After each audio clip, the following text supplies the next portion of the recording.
welcome to livealittlehigher.com. Today we continue learning Pirkei Avot, Ethics of the Fathers, with Chapter 4, Mishna 29. This is the last Mishna of Chapter 4. Next week we will be beginning Chapter 5. And in this Mishna, Rabbi Elazar HaKapar, was accustomed to say, "The newborn will die, the dead will live again, the living will be judged, in order that they know, teach, and become aware that He is God. He is the fashioner, He is the creator, He is the discerner, He is the judge, He is the witness, He is the plaintiff, He will judge. Blessed is He before whom there is no iniquity, no forgetfulness, no favoritism, and no acceptance of bribery, for everything is His. Know that everything is according to the reckoning, and let your evil inclination not promise you that the grave will be an escape for you. For against your will you were created, against your will you were born, against your will you live, and against your will you die, and against your will you are destined to give an account before the King, who rules over kings, the Holy One, blessed be He." This is strong, this is heavy. And in reality, this Mishnah really summons life. It tells everything. It's so true. In this Mishnah, Rabbi Elazar gives a summation of reality. This is reality. Most people live in an unreal place. They think they're here forever. And in reality, when you realize that you're not going to be here forever, you live a very different life. So all those born will one day die. People are born without willing to be born. Who asked us if we wanted to be here? The soul doesn't want to come to this world. The soul is basking in Hashem's glory up there. It's beautiful. Why would He want to come to this world? And people die without willing to die. I was a volunteer in Bikur Holim in Miami for many years. I used to go to hospice for many years, and I would see people in their deathbed, and they were like in so much pain, and nobody wanted to die. They all wanted to stay, and they could be 100 years old, and they were like, "I still have things to do here," and they didn't want to go. It's very hard to go. So we see here that that Rabbi Elazar also is telling us something very important that we have to keep in mind in our lifetime, is that we will come back. That this is part of the journey, and dying is part of the journey, and the destination is the resurrection of the dead and coming back to the world that is meant to be with the coming of Mashiach. So also, something that's very important that we have to remember every day of our lives, to really have a life, to really live with purpose and with love and with joy in our hearts, is that we have to understand that God sees everything we do, and that there's a judge, and that we have to give accounting. You know, fear is not something bad. Fear is something positive. Fear is something that helps you not go in the wrong direction. It prevents you to do what you shouldn't be doing. So Ethics of the Fathers is a guide to proper living. This is what it is. And it should be obvious that a person cannot make an optimum adjustment to life unless he has an accurate perception of reality. So I remember many years ago I read an article written by Rabbi Benjamin Black. I have the great fortune to know him personally. He's an incredible person, and he writes a lot for Ch4. If you want to check his articles, he's incredible. And he wrote an article that one day he went to the doctor for his checkup, and he's in the doctor, and the doctor suddenly turns white, and he tells him, Rabbi Black, I'm so sorry to say, you have a condition in your heart which is very bad, and really you have a few months to live. There's nothing I can do. This is something degenerative, and I cannot stop it. There's nothing I can do. And he says you should go and get your things in order. So Rabbi Black came out of the doctor's office. This was like 10-15 years ago, and he was in a daze, in a shock. Like he didn't even feel bad. And he went to a Starbucks, and he sat there, and he ordered a coffee, sat there, looked at the people. He was looking at everybody. People were working on their computers, others were talking, whatever. And he realized, like, he's looking at all these people. He says, what's the difference with all these people and me? today. And he looked and he thought to himself, the difference between them and me is that we're all gonna die, but I'm the only one that knows that he's gonna die. And then he said, if I know I'm gonna die, then what am I gonna do? And he went and he wrote, I don't know how many books he's written since then, many books. He wrote books. He started to become an international speaker. He traveled the world on speaking engagements. He even went to the Vatican to fight for the articles of the Beit HaMikdash with the Pope. Like, he became an advocate, and he teaches in the Yeshiva University, and he became very active. And this is 10, 15 years later, he's still alive, he's still doing what he does. So, but his life took a turn for the best, because before he was existing, but now he was living. So the first words of this Mishnah, that all humans are destined to die, and that the dead will come to life, is a combination of perceived and believed reality. So one is what we know. We know people are dying. We know we have lost people we love. We read in the newspaper every day, people die. This is the true reality. This is what we live. And then there's the believed reality, in which we have to tap to our faith. That is that we're not gonna, this is not the end. Like, we're gonna come back.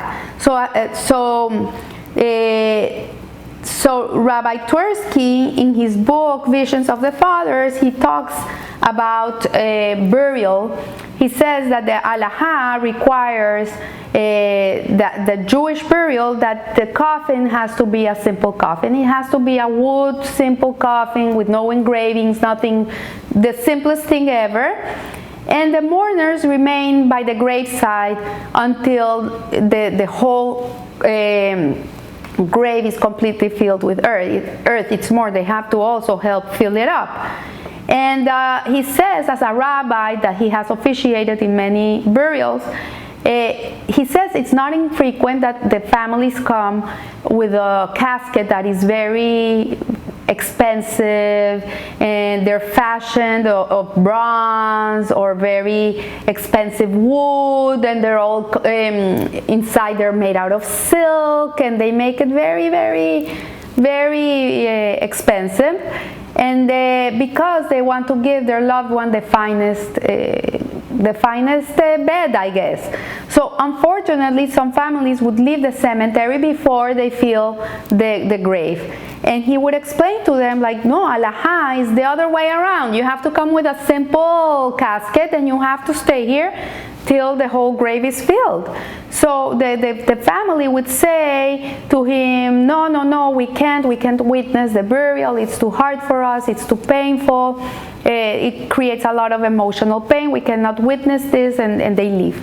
So he's a psychiatrist, and he sees that many of these people that he treats years later come back with a lot of problems. And he says that most of these people that come with all these anxieties and problems that they come with come because they have unresolved grief reactions. Like, many people suffer a lot because they never went through the dwelling process in the right way. And in the Jewish religion, this is super wise. Like, the whole process when a person dies, the burial, the 7 days of Shiva, all this has a purpose, and it's so the person can grieve in the way he should be grieving, and not deny what's going on, because eventually it's gonna come out.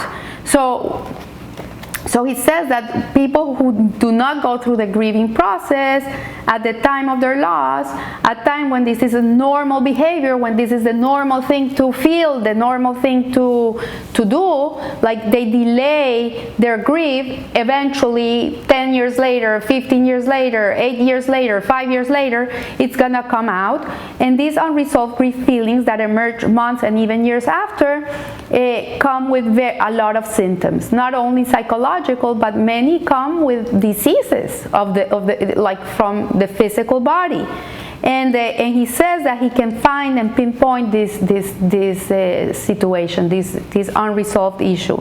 So he says that parts of reality are unpleasant. There's things in life that really are not what we want to feel and experience. Pain is something that people are always trying to avoid. We are designed to run away from pain and run towards pleasure. This is our design. And the death of a person we love is really a devastating event in our lives. It's very tragic, it's very traumatic. And there are no two ways about it. Denial of reality is delusional and cannot result in an optimum adjustment to the reality in which a person must live. Like, it's gonna come out eventually. And Alahar recognizes this and deals with it frankly. So there is no denying of what happened, nor disguising it. There are no frills that can eliminate the pain. Subsequent to the loss of a loved one, the pain is the pain. You have to go through it, you have to live it.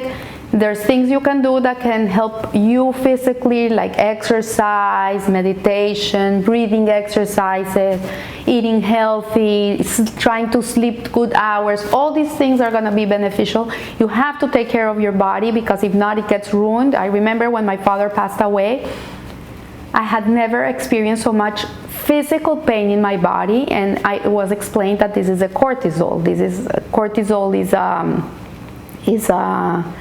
is a chemical in the body, and when you're in pain, it goes out. Like when you're stressed, it goes out. And I thought I was gonna die of pain, and the only way, but because was the pain of the soul was coming out through my body. That was the way I was experiencing it. And I had to really do a lot of massages and exercises and stretching to be able to survive that pain. But it's unavoidable. It's gonna come out either from your head or your heart or your body. It has to come out from somewhere, because if not, you have a heart attack and that's it. You explode. So he says the painful reality must be acknowledged and accepted and overcome so that one can proceed with life.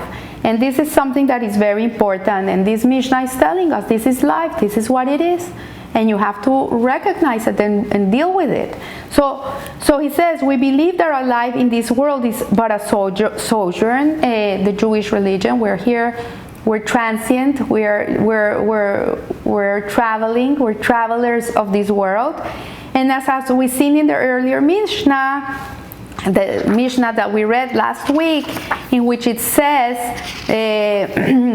Rabbi Elazar HaKapar says, jealousy, lust, and glory remove a man from this world. We see in the last Mishnah that we can prepare ourselves for an external existence. That while death is indeed a painful separation, it is only a transient one. Eventually there will be a reunion of souls that will remain uninterrupted. And so Rabbi Elazar goes on to point out that life has meaning and that every person has a mission in life. So the last Mishnah, he's telling us, like, don't get out of this world before your time. Like, live in the world. Live with what you have. Be a person that lives a meaningful, purposeful life, a purposeful existence connected to Hashem. Live in the world. And it is for this reason that there is accountability as to whether one fulfilled his mission or has derelicted in the performance. So precisely because one must be in optimum condition to execute one's mission on earth, one cannot afford to indulge in deceptive comforts which will later result in dysfunction. So we have to be very in tune to what Hashem wants from us in this world. We have to learn Torah. We have to know what He wants from us. We have to understand His will, His wisdom, and really connect to that and live a life of meaning. So any more than one can take a narcotic to relieve the pain of an inflamed appendix. So yeah, the other things in life are band-aids. Any pleasures you're going to have from the world are band-aids. They're band-aids, but that's not going to cure your soul. Your soul can only be cured through living a true life, a true life of meaning and purpose. So in the previous Mishnah, Rabbi Elazar cautions against the destructive traits which can remove a person from this world. In this Mishnah, he provides valuable advice of how we may stay in the world, and that is to recognize that this is not forever, that we have a limited time in this world, that we come with a job to fulfill, and as Jewish people, it's very obvious what we have to do here, and just don't run away from it. Just do what you have to do and live a little higher. Thank you.